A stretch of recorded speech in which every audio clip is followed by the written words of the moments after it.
കൈക്കൂലി കേസിൽ ED. ഉദ്യോഗസ്ഥനെതിരായ vigilance കേസിന്റെ മുനയൊടിയുന്നു. പരാതിക്കാരനായ അനീഷ് ബാബുവിന്റെ മൊഴി വീണ്ടും രേഖപ്പെടുത്തും.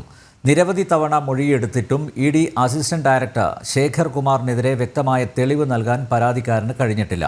ഇ.ഡി. ഉദ്യോഗസ്ഥനെതിരെ ഇതുവരെ തെളിവുകൾ കണ്ടെത്താനായിട്ടില്ലെന്ന് വിജിലൻസ് എസ്.പി. എസ്. ശശിധരൻ വ്യക്തമാക്കിയിരുന്നു.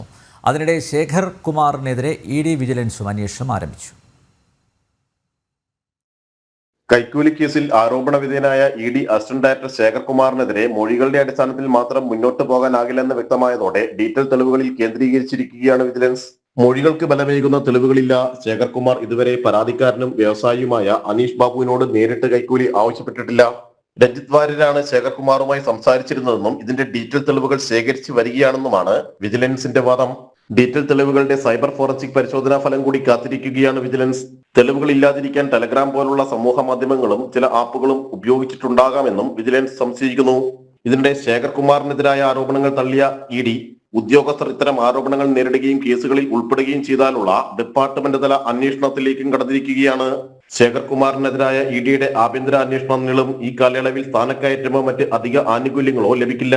കാലങ്ങൾ നീളുന്നതാണ് അന്വേഷണ നടപടി.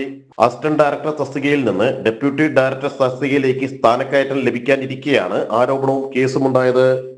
ജനം, കൊച്ചി.